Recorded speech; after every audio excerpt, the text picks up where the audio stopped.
दादू, आपके हाथ की सफाई तो कमाल की होती है। काम कर भी जाते हैं और पता भी नहीं लगने देते। अरे बचपन से ही मैं इन चीजों में एक्सपर्ट जो रहा हूँ। आपके हाथों की सफाई देखकर लगता है आपने बहुत पहले ही ये सब शुरू कर दिया था। अरे जब मैं 10 साल का था तभी से ये सब करता रहा हूँ। पूरे मोहल्ले को पता है। लेकिन ये बात पूरे मोहल्ले को क्यों पता है? मैंने इन सब चीजों की प्रैक्टिस मोहल्ले से ही तो शुरू की थी। तब तो आप बचपन से ही आत्मनिर्भर बन गए थे। क्या करें, आत्मनिर्भर तो बनना ही पड़ता है। वैसे आप अपने इन हाथों के करामात से कितना कमा लेते थे? कोई कमाते वमाते नहीं थे, बदले में मुंह सुजा कर आते थे। मुंह क्यों पापा? अबे चुप रहता कि नहीं? वैसे चंपा, इन सब कामों के लिए पैसे कौन देता है? और नहीं तो क्या, आप सबके घर के बर्तन फ्री में साफ करते थे। हैं? बर्तन? सबके घर में बर्तन मैं क्यों साफ करूंगा? आप ही तो कह रहे थे कि आप अपने हाथों की सफाई का काम बचपन से ही पूरे मोहल्ले में करते आए हैं। हाथों की सफाई? यानी तुम बर्तन साफ करने की बात कर रही थी? अरे मैं तो कुछ और ही समझ रहा था। आप क्या समझ गए थे, जरा बताओ तो। हाँ पापा, आज आप बता ही दो। बड़ा डबल मीनिंग में मौसी से बातें करते रहते हो। मैं कहाँ डबल मीनिंग में बात करता हूँ। अब मैं तो सीधा साधा आदमी हूँ। सीधा साधा आदमी? मैं सब जानती हूँ। मेरे आँखों और कानों पर पत्थर नहीं पड़े हैं। घर में कैसे गुलछर्रे उड़ा रहे हो, क्या मुझे नहीं पता? ये कैसी बातें कर रही हो? आँख और कान पर तो नहीं, लगता है तुम्हारी अकल पर जरूर पत्थर पड़ गया है। कुछ भी बोले जा रही हो। अकल पर नहीं, मेरी किस्मत पर पत्थर पड़ा था, जो तुमसे शादी हुई और फूट गई। क्या फूट गया? पत्थर?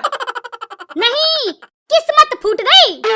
तुम्हारी किस्मत कैसे फूट गई, जबकि शादी के बाद से ही साक्षात शनि देव मेरी कुंडली में कुंडली डाले बैठे हैं और सिर पर तांडव कर रहे हैं। किस्मत फूटी थी तभी तो तुमसे शादी हुई, वरना एक से बढ़कर एक रिश्ते आ रहे थे मेरे लिए।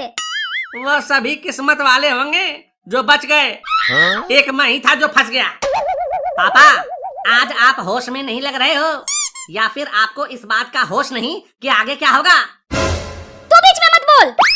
अच्छा, तुम कह रहे हो कि फंस गए? तुम कैसे फंस गए? तुम तो खुद घोड़ी चढ़कर मस्ती के साथ आए थे, फंस तो मैं गई। उस दिन मेरी बुद्धि भ्रष्ट हो गई थी। मुझे पता नहीं था कि 4 दिन की चांदनी और फिर अंधेरी रात और फिर सुबह शाम दे लाख। जब देखो तब मजाक। जाकर अंदर से पानी लेकर आओ।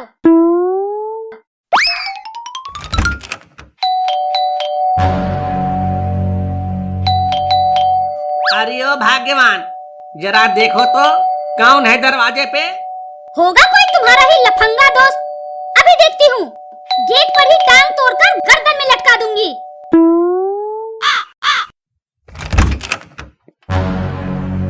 अलख निरंजन, बेटी कुछ परेशान लग रही हो। हाँ बाबा, बहुत परेशान हूँ, मन बहुत विचलित हो रहा है। अलख निरंजन मेरा बच्चा, बाबा सब जानता है। वैसे अंदर भी आने दोगे या यहीं करोगी अपने मन की बात मेरा बच्चा? आओ बाबा आओ, अंदर आओ।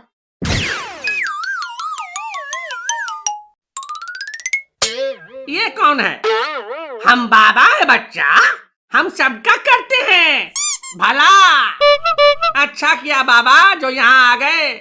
इस औरत के सर पर जाने कौन सा भूत सवार हो गया है, जरा इसका भूत झाड़ दो बाबा। कहो तो मैं अंदर से झाड़ू ला कर दूं। भूत तो आज झड़वा कर रहूंगी, लेकिन तुम्हारा हर समय जो तुम्हारे सिर पर मटर गश्ती का भूत सवार रहता है ना, उसको उतरवाऊंगी आज। शांत मेरा बच्चा शांत, अब बाबा आ गया है, सब साफ कर देगा। क्या? मेरा मतलब है कि बाबा हर संकट साफ कर देगा मेरा बच्चा। क्या सच में सब संकट दूर हो जाएगा बाबा? अवश्य हो जाएगा मेरा बच्चा, तुम अब चिंता मत करो। ये बाबा खुद संकट में इधर उधर भटक रहा है, ये क्या दूसरों की संकट दूर करेगा? नादान बालक, लगता है तुम्हारी बुद्धि भ्रष्ट हो गई है। लेकिन कोई बात नहीं मेरा बच्चा, बाबा के पास सबका इलाज है। बाबा, आप इनकी बात का बुरा मत मानना। इनकी बुद्धि सच में भ्रष्ट हो गई है। आप कोई उपाय बताओ।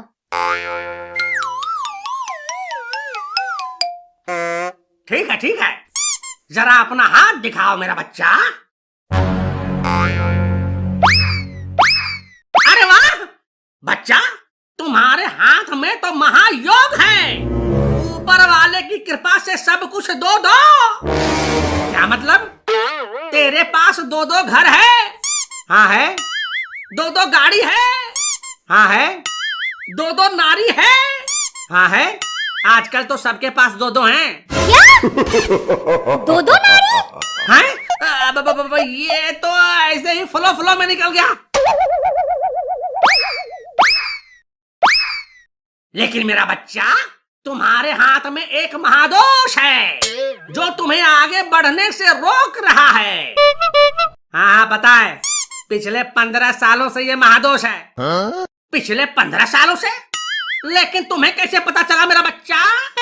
क्योंकि 15 साल पहले ही मेरी शादी हुई थी। क्या कहा? मैं तुम्हारे लिए महादोष हूँ? अभी दिखाती हूँ। अरे ये तो वही गोटी वाला बाबा है जिसके चक्कर में मेरी पिटाई हुई थी। लगता है आज ये अपनी गोटियां चलाने मेरे घर आया है। लेकिन इसको ये नहीं पता कि ये घर राजू दी ग्रेट का है। आज इस गोटी वाले बाबा की गोटियां न सुझा दी तो मेरा नाम भी राजू नहीं। शांत हो जा बेटी, शांत हो जा। बाबा के रहते तुम्हें चिंता करने की जरूरत नहीं है। एक बार इस महादोष का उपाय हो जाए, फिर घर में शांति ही शांति। बाबा, जल्दी से कोई उपाय बताओ। उपाय है बेटी, इसके लिए पहले हमें इस घर में होम करना होगा। होम करना होगा? लेकिन मेरे पास तो होम करने का कोई सामान ही नहीं है।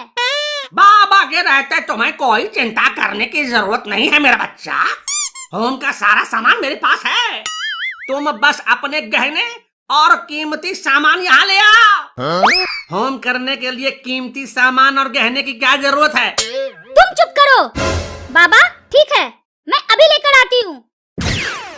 बाबा का ढोंग घर में होगा होम, लेकिन करूँगा तो मैं ही ओम शांति ओम। बाबा, आपको यकीन है ना कि हवन के बाद सब कुछ ठीक हो जाएगा?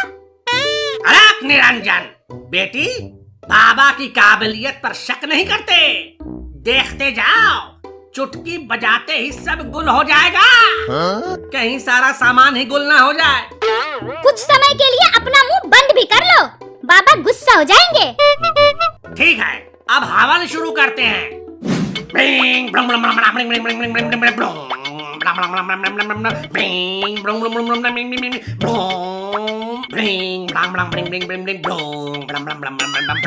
लगता है बाबा को मिर्गी आ रही है, जूता सुंघाना पड़ेगा।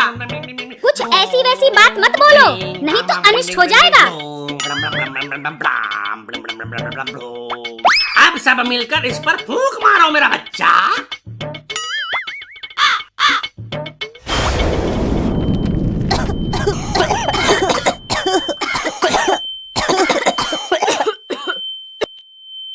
अरे बाबा कहाँ गए?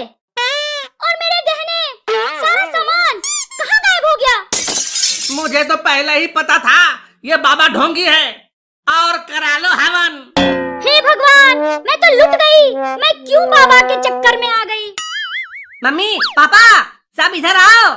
मैंने इस गोटी वाले बाबा की टोटी को पकड़ रखा है।